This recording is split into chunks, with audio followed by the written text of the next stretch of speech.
जय हिंद दोस्तों, कैसे हो? उम्मीद करता हूँ सभी मस्त होंगे, अपने स्टडी कार्ड में व्यस्त होंगे। स्वागत है सभी का बी एड एंट्रेंस 2025 के एग्जाम में। और आज हम करने वाले हैं सामान्य ज्ञान की मोस्ट इंपॉर्टेंट क्वेश्चन, जो कि महामैराथन की क्लास आज 14 है और 50 क्वेश्चन हल करने वाले हैं। क्वेश्चनों की संख्या बढ़ी है, बहुत ही महत्वपूर्ण क्वेश्चन लिए गए हैं, क्योंकि ये क्वेश्चन जितने भी हैं सभी प्रीवियस ईयर क्वेश्चन पेपर हैं। क्वेश्चन बहुत ही महत्वपूर्ण है, एग्जाम में पूछे जाने की पूरी संभावना है। चैनल पर जो भी नए हैं, चैनल को सब्सक्राइब कर लीजिए। चलिए क्लास को स्टार्ट करते हैं। और पहला क्वेश्चन है, निम्नलिखित 4 ग्रंथों में से कौन सा विश्वकोशी ग्रंथ है? अमरकोश, सिद्धांत शिरोमणि, बृहत संहिता, अष्टांग हृदय। कौन सा ऑप्शन करेक्ट है? क्वेश्चन बहुत ही महत्वपूर्ण है।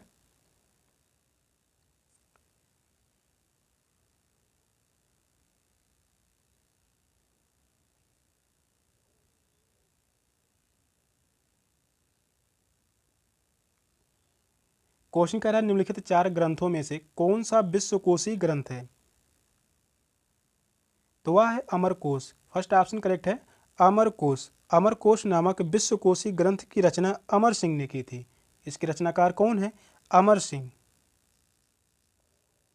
अमर सिंह इसके रचनाकार हैं।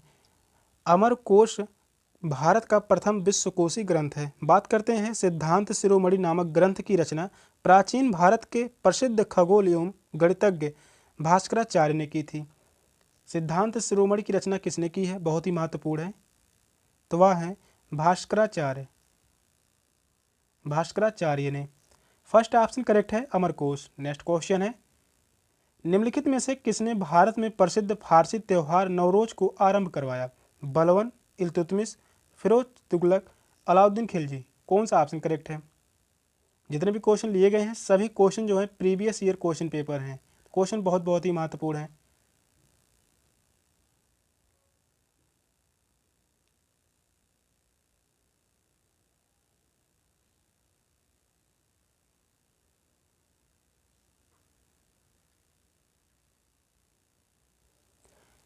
यहाँ पर क्वेश्चन कह रहा है निम्नलिखित में से किसने भारत में प्रसिद्ध फारसी त्यौहार नवरोज को आरंभ करवाया?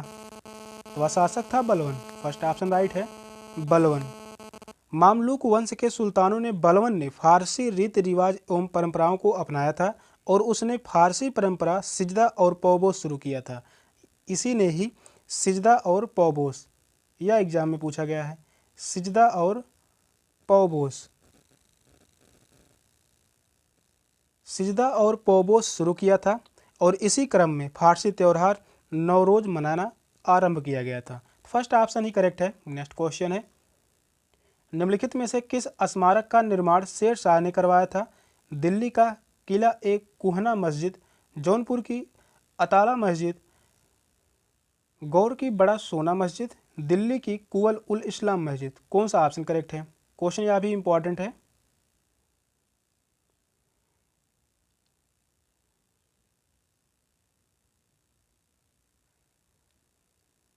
किस स्मारक का निर्माण शेर शाह ने करवाया था? वह कौन सा स्मारक है?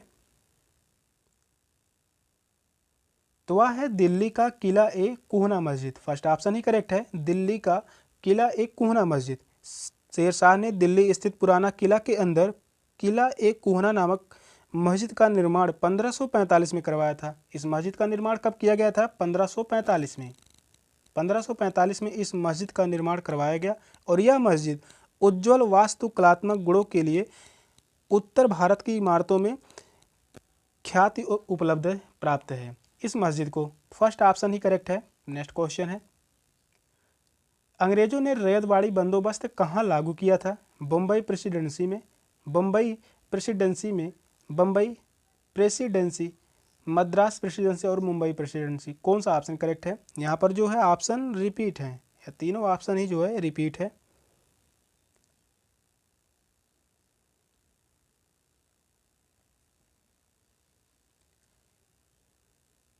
क्वेश्चन कह रहा है अंग्रेजों ने रैयतवाड़ी बंदोबस्त कहाँ लागू किया था? या तीनों ही ऑप्शन गलत हैं। फोर्थ ऑप्शन करेक्ट है, मद्रास प्रेसिडेंसी और Mumbai presidency. Fourth option correct है। रैयतवाड़ी भूमि कर व्यवस्था मद्रास, मुंबई एवं असम के अधिकांश भागों में लागू की गई थी और रैयतवाड़ी व्यवस्था को सर्वप्रथम कैप्टन रीड के प्रयासों से मद्रास के 12 महल जिले में लागू किया गया था और टॉमस मुनरो उस समय मद्रास के गवर्नर थे। और इस प्रकार रैयतवाड़ी व्यवस्था के जन्मदाता टॉमस मुनरो एवं कर्नल रीड थे। रैयतवाड़ी व्यवस्था के जन्मदाता की बात करते हैं, इसको शुरू करने वाला कौन था? Thomas Munro. टॉमस मुनरो, इसको ध्यान में रखिए। फोर्थ ऑप्शन करेक्ट है। नेक्स्ट क्वेश्चन है, पिछड़े वर्गों का उत्थान किसका मुख्य कार्यक्रम था? प्रार्थना समाज, सत्य शोधक समाज, आर्य समाज, रामकृष्ण मिशन। कौन सा ऑप्शन राइट है?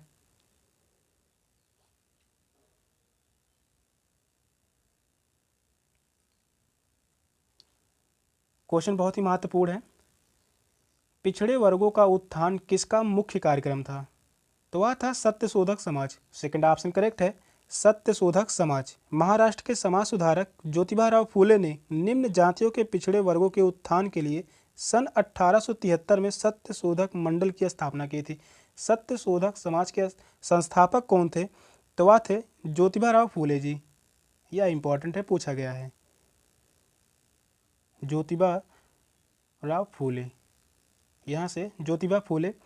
स्थापना कब किया गया था? 1873 में। यह क्वेश्चन पढ़ाया जा चुका है, बहुत ही महत्वपूर्ण क्वेश्चन है। और ज्योतिबा राव फूले ने गुलामगिरी सार्वजनिक सत्य धर्म नामक पुस्तक की रचना की थी। इनकी बहुत ही फेमस रचना है गुलामगिरी। इसको भी ध्यान में रखिए, यह भी एग्जाम में पूछा जा चुका है। गुलामगिरी पूछता है क्वेश्चन, गुलामगिरी की रचना या रचनाकार कौन है? तो वह है ज्योतिबा राव फूले। और इस रचना कब किया गया था? 1872 में। यह रचना की गई थी 1872 में। और इन पुस्तकों में ज्योतिबा राव फूले ने निम्न जातियों को पाखंडी ब्राह्मणों एवं उनके अवसरवादी धर्म ग्रंथों से सुरक्षा दिलाने की आवश्यकता पर जोर दिया था। तो सेकेंड ऑप्शन करेक्ट है, ज्योतिबा राव फूले। सत्य शोधक समाज। नेक्स्ट क्वेश्चन है, भारत में आधुनिक शिक्षा प्रणाली की नींव किससे पड़ी? 1813 का चार्टर अधिनियम, 1835 के मैकाले के मिनट, 1882 का हंटर आयोग, 1854 का वुड का डिस्पैच। कौन सा ऑप्शन राइट है? ये क्वेश्चन जितने भी कराए जा रहे हैं सभी क्वेश्चन जो हैं प्रीवियस ईयर क्वेश्चन पेपर हैं। क्वेश्चन बहुत ही महत्वपूर्ण हैं। और आज से जो है प्रीवियस ईयर क्वेश्चन पेपर शुरू हुए हैं। और प्रीवियस ईयर क्वेश्चन पेपर जो है यह 2011 से 2024 तक के चलेंगे। सभी पेपर करवाए जाएंगे। क्वेश्चन बहुत ही महत्वपूर्ण लिए गए हैं।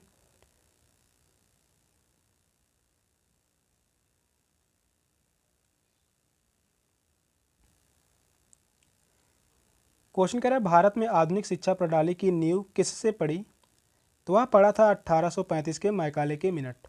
सेकेंड ऑप्शन करेक्ट है, 1835 के मैकाले के अधिनियम द्वारा British governor general William Bentinck ने देसी या अंग्रेजी किसी भाषा के माध्यम से शिक्षा दी जाए के विवाद का समाधान करने के लिए अपनी काउंसिल के विधि सदस्य लॉर्ड मैकाले की अध्यक्षता में लोक शिक्षा समिति का गठन किया गया था। कब किया गया था? 1835 में। सेकंड ऑप्शन करेक्ट है। नेक्स्ट क्वेश्चन है,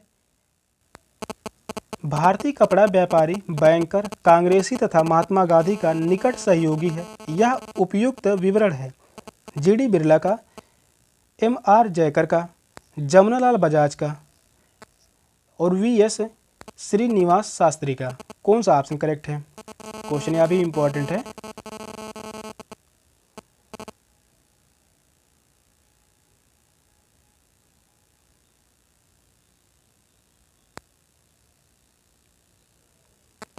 भारतीय कपड़ा व्यापारी, बैंकर, कांग्रेसी तथा महात्मा गांधी का निकट सहयोगी है।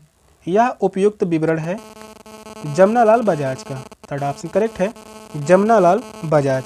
जमनालाल बजाज भारत के प्रसिद्ध कपड़ा व्यापारी, बैंकर, कांग्रेसी नेता तथा महात्मा गांधी के निकट के सहयोगी थे और प्रतिवर्ष रचनात्मक कार्य, ग्रामीण विकास में महिलाओं व बच्चों के कल्याण एवं उत्थान में उत्कृष्ट योगदान के लिए जमना बजाज पुरस्कार दिया जाता है।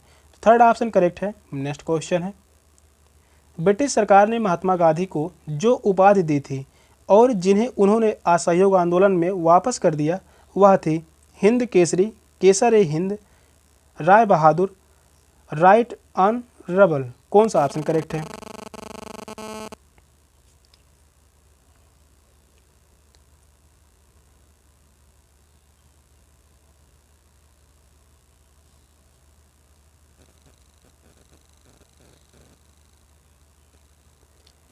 ब्रिटिश सरकार ने महात्मा गांधी को जो उपाधि दी थी और जिन्हें उन्होंने असहयोग आंदोलन में वापस कर दिया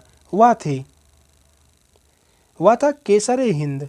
सेकंड ऑप्शन करेक्ट है, केसर ए हिंद। महात्मा गांधी को प्रथम विश्व युद्ध के दौरान उनकी सेवाओं के लिए ब्रिटिश सरकार द्वारा केसर ए हिंद की उपाधि दी गई थी, जिसे उन्होंने वापस कर दिया था।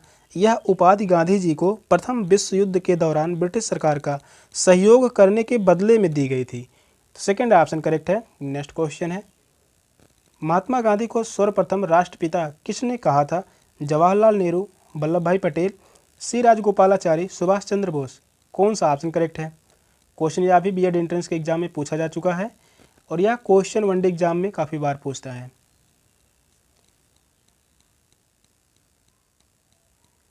तो महात्मा गांधी को सर्वप्रथम राष्ट्रपिता किसने कहा था? तो वह है Subhash Chandra Bose. Fourth option correct है, सुभाष चंद्र बोस। 1943 ईस्वी में सिंगापुर में सुभाष चंद्र बोस ने अस्थायी सरकार की स्थापना की थी। इन्होंने 1943 में, बात करते हैं 1943 में अस्थायी सरकार की स्थापना की थी तथा महात्मा गांधी को सर्वप्रथम राष्ट्रपिता संबोधित करते हुए उनसे आशीर्वाद मांगा था। फोर्थ ऑप्शन करेक्ट है। नेक्स्ट क्वेश्चन है, प्राचीन भारतीय भौगोलिक मान्यता के अनुसार भारतवर्ष किस द्वीप का खंड था? पुष्कर द्वीप, जम्बू द्वीप, क्रौंच द्वीप, कुश द्वीप। कौन सा ऑप्शन राइट है? क्वेश्चन तेजी के साथ पढ़ते रहिए और आंसर देते रहिए।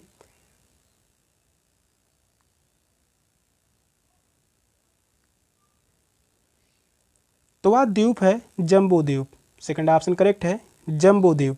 उत्तर में हिमालय से लेकर दक्षिण में समुद्र तक फैले हुए भारतीय उपमहाद्वीप को विविध नामों से जाना जाता है। बौद्ध ग्रंथों में भारत को जम्बूद्वीप कहा गया है, जहां पर ईसा पूर्व 3री शताब्दी में महान मौर्य वंश का शासन था। सेकंड ऑप्शन करेक्ट है। नेक्स्ट क्वेश्चन है, पश्चिमी राजस्थान की मिट्टी में किसकी मात्रा अधिक है? एल्युमिनियम की, कैल्शियम, नाइट्रोजन या फास्फोरस। कौन सा ऑप्शन करेक्ट है?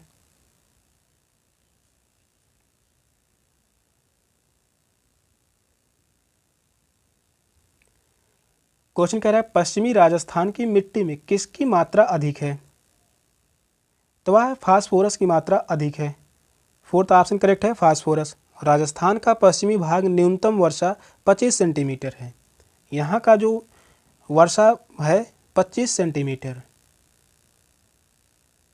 25 सेंटीमीटर वाला गर्म एवं शुष्क क्षेत्र है और शुष्कता व भीषण ताप के कारण यहाँ पर चट्टानें विखंडित होकर बालू के कणों में परिणित हो जाती हैं, जिसके फलस्वरूप यहाँ पर मरुस्थलीय मृदा का विस्तार है और फास्फोरस की मात्रा अधिक है। फोर्थ ऑप्शन राइट है। नेक्स्ट क्वेश्चन है, कांडला बंदरगाह स्थित है खंबात की खाड़ी में, कर्क रेखा पर, कच्छ का रण, कच्छ की खाड़ी में। कौन सा ऑप्शन करेक्ट है? यह इंपॉर्टेंट क्वेश्चन है। स्टैटिक जीके से क्वेश्चन जो पूछे जाते हैं 20 से 25 क्वेश्चन पूछे जाते हैं। क्वेश्चन इंपॉर्टेंट है। कांडला बंदरगाह स्थित है कच्छ की खाड़ी में। फोर्थ ऑप्शन करेक्ट है, कच्छ की खाड़ी में स्थित है कांडला बंदरगाह। कांडला बंदरगाह एक ज्वारी पत्तन है जहां मुक्त व्यापार क्षेत्र स्थापित किया जा रहा है और उत्तर भारत को आपूर्ति करने वाला यह सबसे बड़ा बंदरगाह है। कांडला बंदरगाह यह जो है सबसे बड़ा बंदरगाह है, सबसे बड़ा बंदरगाह है और कांडला बंदरगाह कच्छ की खाड़ी में स्थित है। फोर्थ ऑप्शन करेक्ट है। नेक्स्ट क्वेश्चन है, राष्ट्रपति 5 वर्ष तक अपने पद पर रहता है अपने निर्वाचन की तारीख से, संसद द्वारा निर्धारित तिथि से, अपने पद ग्रहण के तिथि से, निर्वाचन आयोग द्वारा घोषित तिथि से। कौन सा ऑप्शन करेक्ट है? संविधान से क्वेश्चन है, क्वेश्चन इंपॉर्टेंट है।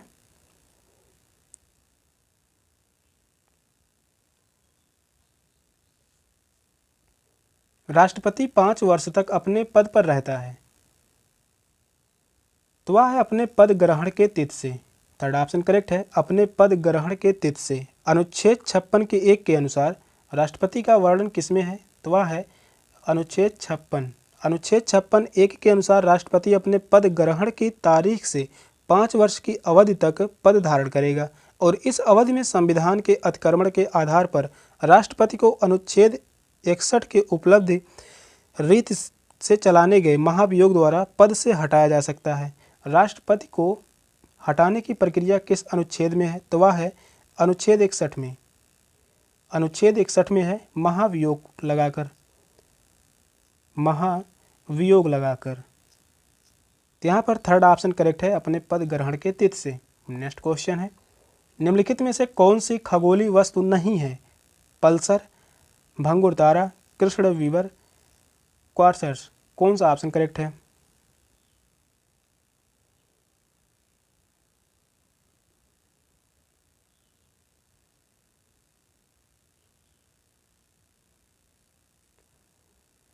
कौन सी खगोलीय वस्तु नहीं है? तो वह है भंगुर तारा। सेकंड ऑप्शन करेक्ट है, भंगुर तारा। भंगुर तारा खगोलीय वस्तु नहीं है। नेक्स्ट क्वेश्चन है, कल्चर मोती का उत्पादन किस देश का महत्वपूर्ण कुटीर उद्योग है? Belgium, West Indies, New Zealand, Japan. कौन सा ऑप्शन करेक्ट है? क्वेश्चन यह भी जो है इंपॉर्टेंट है।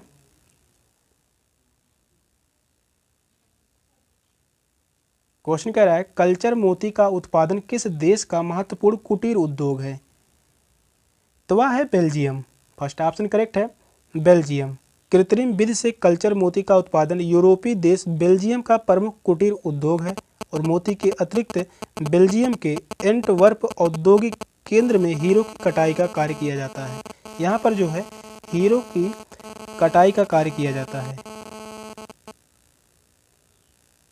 हीरो की कटाई का कार्य किया जाता है। बेल्जियम रेशमी एवं सूती कपड़े के उद्योग के लिए प्रसिद्ध है। बेल्जियम जो है यह रेशमी और सूती कपड़ों के लिए प्रसिद्ध है। फर्स्ट ऑप्शन ही करेक्ट है। नेक्स्ट क्वेश्चन है, हीलियम के नाभिक में होता है केवल एक प्रोटॉन, दो प्रोटॉन, दो प्रोटॉन एवं दो न्यूट्रॉन, एक प्रोटॉन एवं दो न्यूट्रॉन। कौन सा ऑप्शन करेक्ट है?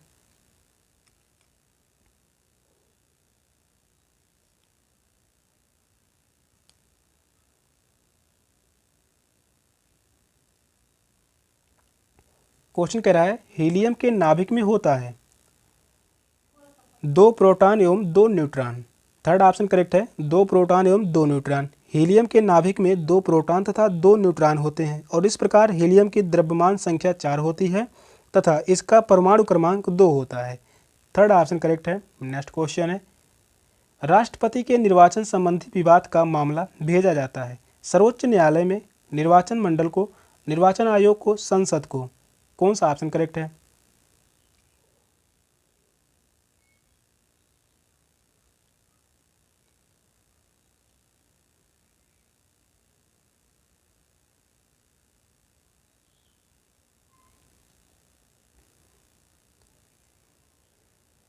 राष्ट्रपति के निर्वाचन संबंधी विवाद का मामला भेजा जाता है, इसे भेजा जाता है सर्वोच्च न्यायालय को। फर्स्ट ऑप्शन करेक्ट है, सर्वोच्च न्यायालय को।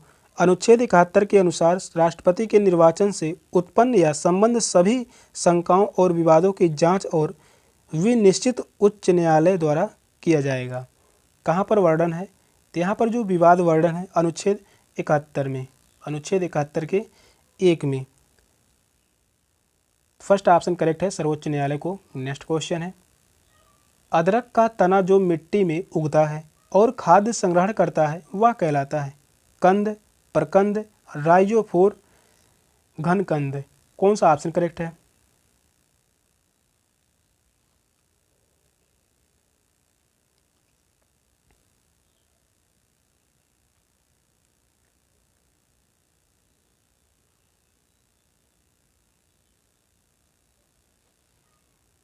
अदरक का तना जो मिट्टी में उगता है और खाद्य संग्रहण करता है वह कहलाता है प्रकंद। सेकंड ऑप्शन करेक्ट है, प्रकंद। अदरक का तना जो मिट्टी में उगता है और खाद्य संग्रहण करता है उसे प्रकंद कहलाता है, वह जो है प्रकंद कहलाता है। और प्रकंद की सहायता से ही अदरक के पौधों को खनिज लवण प्राप्त होते हैं। सेकंड ऑप्शन करेक्ट है। नेक्स्ट क्वेश्चन है, किस राज्य में सर्वप्रथम पंचायती राज लागू किया गया? गुजरात, राजस्थान, बिहार, आंध्र प्रदेश। कौन सा ऑप्शन करेक्ट है? क्वेश्चन बहुत ही महत्वपूर्ण है।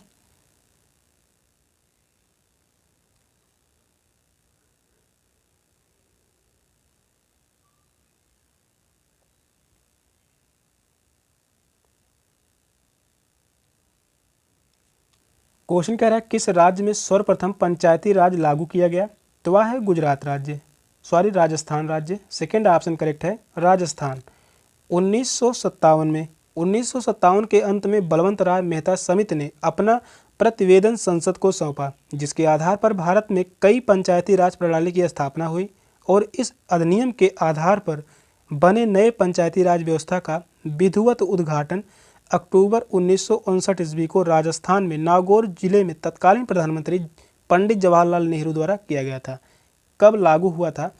इसे जो है लागू किया गया था 1959 में। 1959 में लागू किया गया था। कहाँ पर? राजस्थान के नागौर जिले में।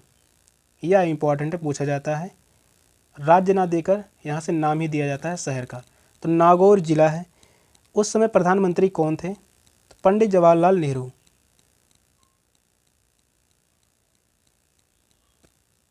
पंडित Jawaharlal Nehru. Second option correct है। नेक्स्ट क्वेश्चन है, भोजन के वर्ग में प्रति यूनिट कैलोरी की मात्रा सर्वाधिक होती है? विटामिन में, वसा में, कार्बोहाइड्रेट में, प्रोटीन में। कौन सा ऑप्शन राइट है?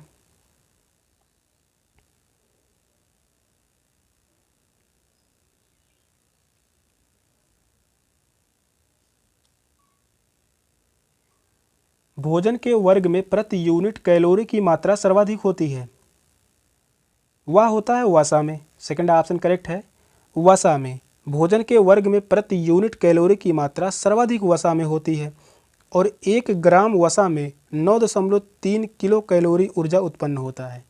1 ग्राम वसा में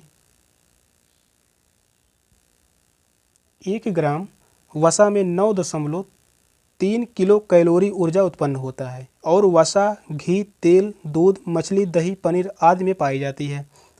सेकेंड ऑप्शन करेक्ट है। नेक्स्ट क्वेश्चन है, निम्नलिखित में से कौन सा मद भारत के संविधान की समवर्ती सूची में है?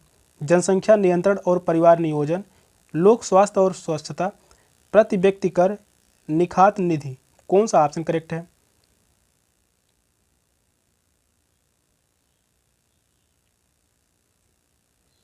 यहाँ पर पूछा है कौन सा मद भारत के संविधान की समवर्ती सूची के मामले में आता है। समवर्ती सूची में कार्य करता है जनसंख्या नियंत्रण और परिवार नियोजन। फर्स्ट ऑप्शन करेक्ट है, जनसंख्या नियंत्रण एवं परिवार नियोजन भारतीय संविधान की अनुसूची 7 के अंतर्गत समवर्ती सूची को रखा गया है। समवर्ती सूची को कहाँ पर रखा गया है? अनुसूची 7 में। अनुसूची 7 में, अनुसूची 7 के अंतर्गत समवर्ती सूची के क्रम में 20 के काम में नियंत्रण व परिवार नियोजन वर्णित है और यह 42वें संविधान संशोधन अधिनियम 1976 द्वारा समवर्ती सूची में डाला गया था। यह कब डाला गया था? 42वें संविधान संशोधन अधिनियम 1976। फर्स्ट ऑप्शन करेक्ट है। नेक्स्ट क्वेश्चन है, नियोजन गारंटी योजना नामक ग्रामीण रोजगार कार्यक्रम सर्वप्रथम कहाँ आरंभ किया गया? पश्चिमी बंगाल, पंजाब, केरल, महाराष्ट्र। कौन सा ऑप्शन करेक्ट है?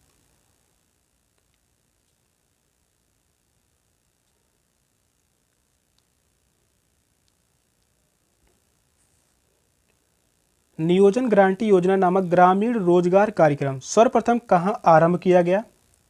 तो यह आरंभ किया गया था महाराष्ट्र में। फोर्थ ऑप्शन करेक्ट है, महाराष्ट्र। ग्रामीण क्षेत्र के गरीबों को रोजगार अर्थात काम पाने की गारंटी प्रदान करने वाली नियोजन जो है रोजगार गारंटी योजना सर्वप्रथम महाराष्ट्र राज्य की सरकार द्वारा 1972 से 73 में प्रारंभ की गई थी। इसे आरंभ कब किया गया था? 1972 से 73 में। फोर्थ ऑप्शन करेक्ट है, महाराष्ट्र। नेक्स्ट क्वेश्चन है, घड़ी में स्फटिक क्रिस्टल का कार्य किस पर आधारित होता है? प्रकाश विद्युत प्रभाव पर, जॉनसन प्रभाव पर, दाब विद्युत प्रभाव पर, एडिसन प्रभाव पर। कौन सा ऑप्शन करेक्ट है?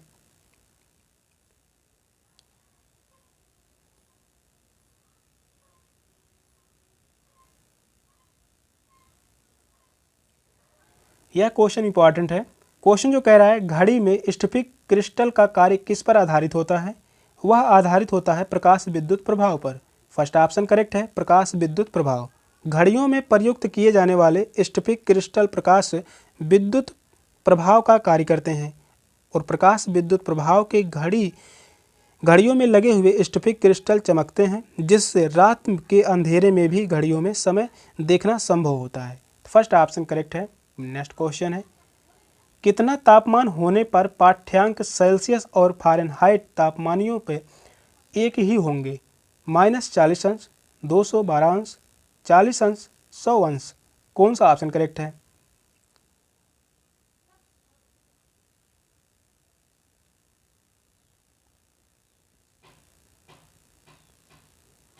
क्वेश्चन कह रहा है कितना तापमान होने पर पाठ्यांक सेल्सियस और फ़ारेनहाइट तापमापियों में एक ही होंगे? तो वह है -40 अंश। फर्स्ट ऑप्शन करेक्ट है। -40 अंश। -40 अंश सेल्सियस तापमान पर सेल्सियस तथा फ़ारेनहाइट तापमापियों के पाठ्यांक एक समान होते हैं। फर्स्ट ऑप्शन ही करेक्ट है। नेक्स्ट क्वेश्चन है, साबुन के पतले झाग में चमकदार रंगों का बनना किस परिघटना का परिणाम है? बहुलित परावर्तन और व्यतिकरण, बहुलित अपवर्तन परिक्षेपण, विवर्तन और परिक्षेपण, ध्रुवण और व्यतिकरण। कौन सा ऑप्शन करेक्ट है? एग्जाम की दृष्टि से यह क्वेश्चन बहुत ही महत्वपूर्ण है। क्वेश्चन जो कह रहा है साबुन के पतले झाग में चमकदार रंगों का बनना किस परिघटना का परिणाम है?